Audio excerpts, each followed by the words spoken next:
Bonjour et bienvenue dans le Monter son Business Show, le show vidéo hebdomadaire qui aide les entreprises à développer leur activité.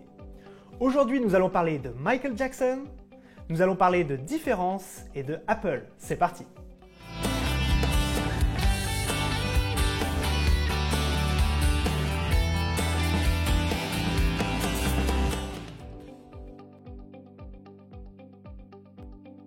Aujourd'hui, j'aimerais vous parler un petit peu de la différence et pourquoi vous devez vous différencier. Alors, il y en a un, je ne sais pas si vous le connaissez, Michael. Lui, en termes de différenciation, il savait s'y prendre. On aime ou on n'aime pas, mais il avait vraiment son look, son style très particulier et c'est ce qui lui a probablement aussi permis de cartonner autant qu'il a cartonné. Alors, la question c'est pourquoi aujourd'hui on doit se différencier lorsqu'on crée ou lorsqu'on développe une entreprise.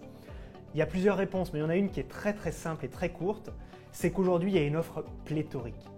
Vos clients peuvent potentiellement acheter chez vous, mais acheter chez des dizaines, voire des centaines de concurrents potentiels.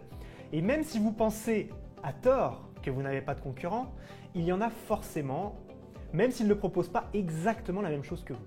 Donc il faut vraiment comprendre cette notion cruciale de comment vous allez vous différencier. Vous voyez, nous ici au Monter son Business Show, on a le chapeau, on a la couleur rouge sur le site, on essaie de se différencier parce qu'on a énormément de concurrents aussi dans le domaine du marketing et donc c'est important de marquer sa différence.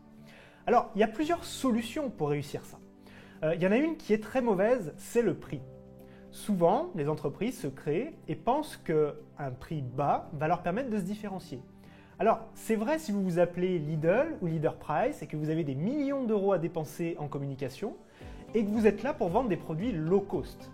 Malheureusement, ce n'est souvent pas le cas. Vous êtes plutôt là pour vendre de la qualité, même si je ne suis pas en train de dire que Leader Price vend de la merde, mais vous êtes vraiment là pour essayer de vous positionner en tant que prestataire ou comme entreprise qualitative. Donc il faut vraiment éviter ce biais-là de rentrer dans une guerre des prix qui va vous coûter très cher, vous n'allez pas marger et au final, si vous ne margez pas, vous disparaissez, tout simplement. Donc il y a plusieurs solutions qui existent. La première, c'est ce qu'on appelle la niche. Vous allez être dans un sujet, alors c'est difficile de vous répondre précisément à vous, parce que vous pouvez être dans la boulangerie, vous pouvez être dans l'art, vous pouvez être dans la photographie, mais on va essayer de prendre quelque chose de généraliste. Et vous pourrez me poser vos questions sous la vidéo si vous voulez une réponse précise. La niche, c'est quoi? C'est d'identifier dans un marché donné un point un peu plus précis, quelque chose d'un peu plus précis qui n'a pas été traité.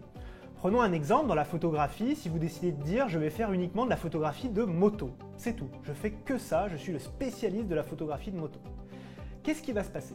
Quand quelqu'un va chercher un expert, un professionnel dans la photographie moto, il va plutôt aller vous voir vous qu'un photographe lambda, qu'un photographe généraliste, ou encore plus qu'un photographe qui fait de la photographie de mariage par exemple. C'est ce qu'on appelle la niche. On va vraiment se spécialiser dans un domaine bien précis. L'autre point que vous pouvez mettre en place, c'est ce qu'on appelle l'artisanat ou le sur-mesure. Beaucoup d'entreprises proposent des produits un petit peu, vente grand public. C'est-à-dire que ça peut plaire à peu près à tout le monde, ça peut fonctionner et on va vendre ça en très grand nombre et dans le plus de magasins possible. Vous pouvez choisir l'exact opposé en disant voilà, moi ce que je vais faire c'est exclusif, c'est unique, c'est original, vous ne le trouverez pas ailleurs. Voilà, c'est ce qu'on appelle un petit peu l'artisanat ou le sur-mesure. Il y a un exemple que j'aime beaucoup, c'est l'exemple de ma compagne, la Fée Corsetée, qui crée des corsets et des robes de mariée sur mesure et je peux vous assurer que chacune des robes est unique. L'autre point que vous pouvez développer, c'est ce qu'on appelle le service client. Alors c'est parfois un petit peu un gros mot en France, malheureusement. Il y a des pays qui sont beaucoup en avance sur nous sur ce point, notamment le Japon, qui est probablement le leader mondial aujourd'hui, et les États-Unis, bien entendu, et d'autres pays qui sont vraiment en avance là-dessus. Le service client, on en parle beaucoup en France, mais il y a encore très peu de gens qui le font vraiment bien.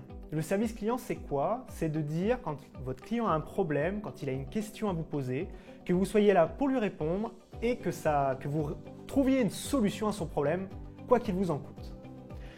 Enfin, alors, vous posez peut-être la question, c'est bien gentil tout ça, mais pourquoi on va vraiment faire ça? Donc je vous ai expliqué tout à l'heure par rapport à la concurrence, mais il y a un exemple très intéressant, c'est justement le pourquoi de Simon Sinek, qui est un entrepreneur américain, qui a expliqué qu'une entreprise comme Apple vendait plus que ses concurrents pour une seule raison. Pas parce qu'ils avaient les meilleurs produits, pas parce qu'ils étaient les plus beaux, mais parce qu'ils répondaient au pourquoi avant de répondre au quoi. Je m'explique. Au lieu de dire « nous créons de super ordinateurs qui vont vous permettre de faire ça, ça, ça, tel type de fonctionnalité », non. Ils partent du pourquoi.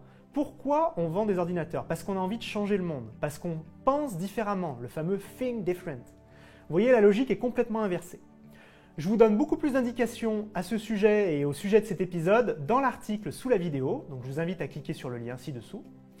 Et ce que je pouvais dire encore une fois, c'est un grand merci à vous, parce que vous êtes de plus en plus nombreux à suivre le Monter son Business Show, ça nous fait très plaisir. Et bien entendu, ce qu'on va faire, c'est maintenant le deal du Monter son Business Show. Alors c'est très simple, il vous suffit de commenter sous la vidéo, de dire qu'est-ce qui fait votre différence aujourd'hui, si vous avez déjà créé votre entreprise ou si vous comptez le faire, quelle est la différence que vous allez mettre en avant, sur quoi allez-vous communiquer, et je vous donnerai mon avis personnel. Parmi ceux qui auront joué le jeu, qui auront rempli leurs commentaires et qui auront partagé cette vidéo sur leurs réseaux sociaux, je choisirai l'un d'entre vous et je lui enverrai mon livre par la poste. Mon livre À vos marques pré-entreprenez, qui vous aidera à créer et à développer votre activité. Merci encore à tous de nous suivre et à très vite pour le prochain Monter son Business Show.